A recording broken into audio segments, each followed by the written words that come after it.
After my mother-in-law, whom I loved like my own mother, passed away, a lawyer came to our house with a letter. My name is Sharon, and I'm 43 years old. The letter started by saying, "If you're reading this, I'm no longer in this world." Seeing her familiar handwriting made me cry.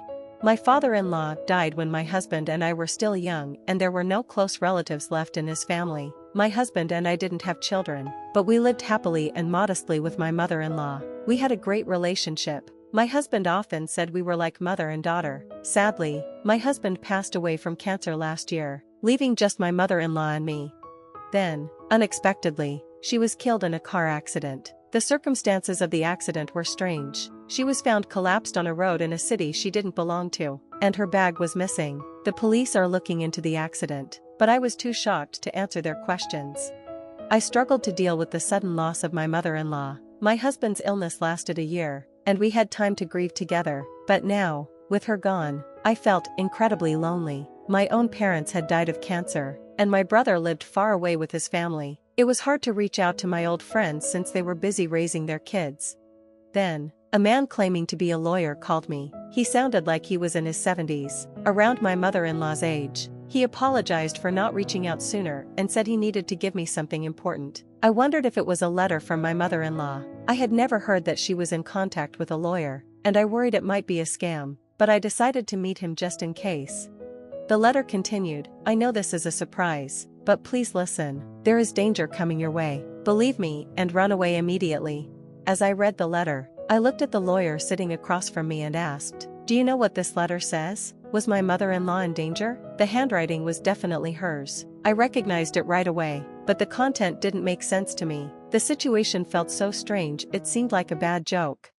My mother-in-law had died in a car accident, but the driver had already been caught. He said he found her lying in the road, which was why it took time to discover what happened. It looked like she had been hit and might have lost consciousness. If this letter was real, then my mother-in-law must have suspected someone was after her. If she knew, why didn't she run away? Tears filled my eyes again. The lawyer, remaining calm, said, "I haven't read the full content, but I can guess what it might be about." I was a bit annoyed at his vague answer, so I pressed him, "What did my mother-in-law tell you?" He replied, "I was the one who represented Oliver back then and was asked to help you." I was confused. Who is Oliver? The lawyer explained that my husband had a brother named Oliver, who was 6 years older than him. I had never heard of this brother from either my husband or my mother-in-law, and I had never seen any pictures of him either. The lawyer started pulling out some documents from a bag on the table. "Sharon, do you know that half of serious crimes in our country happen within families?" he said with a hint of irony in his voice. He explained that the family home, where we should feel safe, is often where tragic things happen, like one family member harming another. Then, he showed me an old photo of 4 people, a young man and woman who looked like parents, a boy, and a baby. The young woman looked familiar. It was my mother-in-law. At first, I didn't recognize the young man, but he looked like my husband. The boy also resembled the young man, almost as if they were father and son. The photo seemed to be taken during a trip to the beach, with everyone smiling in front of a large ship at the port. "That boy with the float is Oliver," the lawyer said. I stared at the picture of the boy, my husband's brother, whom I knew nothing about. The photo showed such a happy moment, and it made my chest hurt to think about what could have happened to him. Did Oliver cause some trouble? Was he the one who hurt my mother-in-law?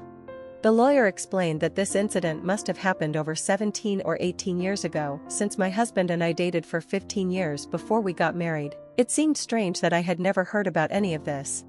He continued, "Oliver became a recluse starting in his first year of junior high because of bullying. 7 years later, he was involved in a serious incident." The lawyer described how Oliver, feeling hopeless after years of isolation, tried to commit suicide with his family one night. He went into his parents' room with a knife and struggled with his father, who woke up because of the noise. Even though he was badly injured, his father managed to subdue him.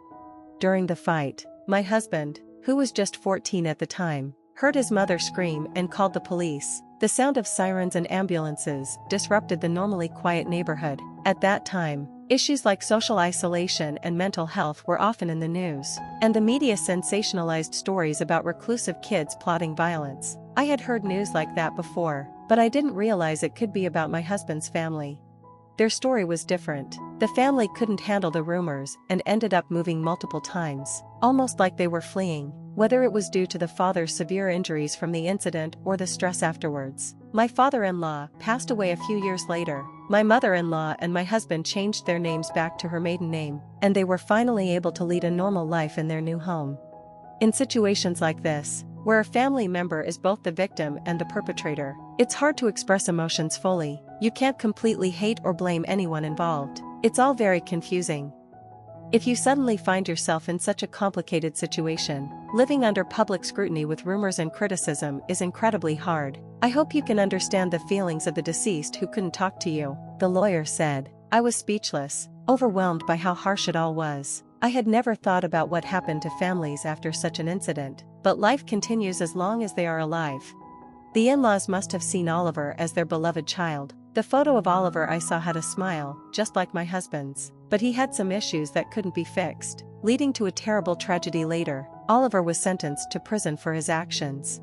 The lawyer explained. I represented Oliver. Remember, the same punishment applies even for an attempt. It could mean life imprisonment or a minimum of 5 to 20 years in prison. I interrupted him, asking, "Are you saying he could be out in just 5 years?" "Yes, he was released about 2 years ago," the lawyer replied. He explained that the prosecutor's office has a victim notification system. After a verdict, you can apply to be notified about an offender's release date. Even without that, my mother-in-law, being Oliver's biological mother, was informed of his whereabouts after he got out. At that time, my husband was undergoing cancer treatment, and she didn't want to worry him, so she didn't discuss it with him. The lawyer told me that Oliver committed the crime because he was feeling hopeless about his future. He hesitated but finally said Oliver wanted money to spend. After being a recluse for years, he secretly used my mother-in-law's credit card for online games and shopping, which led to his father scolding him. Apparently, he spent a lot of money buying weapons for a game the evening of the crime, and when his father took away his computer, he acted out. Oliver lied to the lawyer and didn't reveal the truth to his family, who hoped he would genuinely reflect on his actions while serving his sentence. They didn't share the full story about the defamation and slander he faced after being released. Was this silence out of love for him? The truth is, my mother-in-law often visited Oliver while he was in prison. Each time she came back disappointed because Oliver hadn't changed. My mother-in-law was worried about living with Oliver again after he was released. She was scared of the potential for violence, but she also knew that if she or her son were to die, Oliver would come to me asking for money. As his release date got closer, the paperwork became overwhelming, and she had to decide where to let him live. Distressed, she consulted a lawyer who was familiar with Oliver's case to help with the arrangements.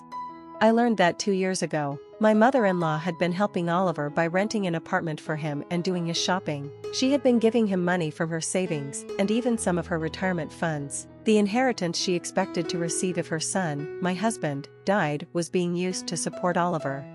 After his release, Oliver became a recluse again and didn't find a job. Money was tight, and through the lawyer, my mother-in-law conveyed to Oliver that she couldn't support him forever and he needed to find work. However, Oliver outright refused to do so. He would complain, saying, "Doesn't my mother love me? She always favors my brother. She won't give me money because my brother told her not to."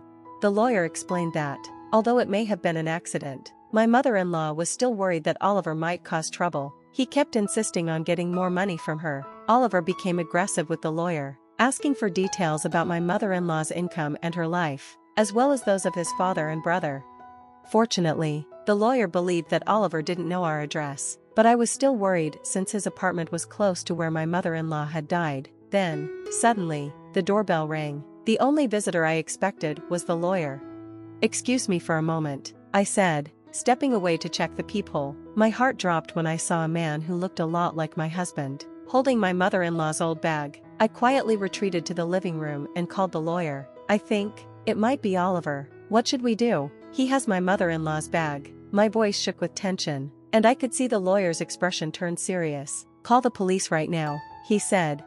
Instead of calling the police, I panicked and ran out the back door toward the nearby police station. Did my mother-in-law and husband foresee this situation? Or had they unknowingly chosen to live close to the police? I didn't know what to think anymore. When Oliver saw the police officers who came with me, he tried to run away, but a police officer caught him. As I suspected, the man who looked like my husband was Oliver, my brother-in-law. The lawyer called him Oliver, which was likely his name. I had been calling him that because I had seen a family photo of him as a small boy, looking innocent, but now, he was an unhealthy-looking middle-aged man, and it strangely angered me that he resembled my husband.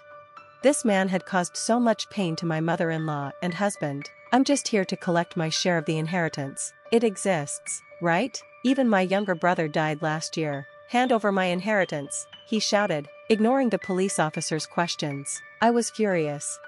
I felt sorry for his childhood when he was teased so much that he couldn't go to school, but his actions after that were selfish and unforgivable. More than anything, I wanted to ask him, isn't that your mother's bag you're holding? What did you do to her? Did you hurt a frail woman? Hearing my words, the officers looked at the bag Oliver was holding, clearly flustered. Oliver tried to hide it, but it was too late. One officer reached for it, and Oliver snarled, "Hey, this is my money, I can't help it." It was the last thing my mom said. "I only hit her a few times to teach her a lesson for being cheeky," he said, and his words made me shudder. There was no sense in what he said, and he showed no remorse. "Hey, you're my brother's wife, aren't you? Neither my mom nor my brother are here anymore, so you have an obligation to support me." Maybe my mother-in-law and husband hid Oliver's existence from me to protect me. They must have thought that if I didn't know, I could avoid getting involved. "No, Mrs. Sharon, you don't have that obligation," the lawyer interrupted, but I doubted the law would work on Oliver. He seemed invincible, with nothing to lose. He didn't understand common sense, nor did he want to follow the law. Maybe that's why my mother-in-law never wanted me to meet him. I could only imagine how difficult her life had been. I hadn't finished reading my mother-in-law's letter, but it was clear she was worried about me knowing her life was in danger. Her pain and sadness were heartbreaking. "Because of you, my mother-in-law and husband were hurt so much. I will never forgive you. You will face the law," I thought. While it was true that the direct cause of her death was being hit by a car, Oliver left my unconscious mother-in-law on the road. He was not someone who should be allowed to roam free. I promised myself that I would do whatever it took to send him back to prison. The lawyer stood beside me and said, "I'll help you." Oliver was taken to the police station. The blood on my mother-in-law's bag and other evidence pointed to him as the culprit, and he was sent back to prison. I returned home with the lawyer and finally read my mother-in-law's letter to the end. It was filled with apologies and overflowing love for me. At the end, she wrote, "Life is still long. Please live a happier, freer life, Sharon." Seeing that, I couldn't hold back my tears.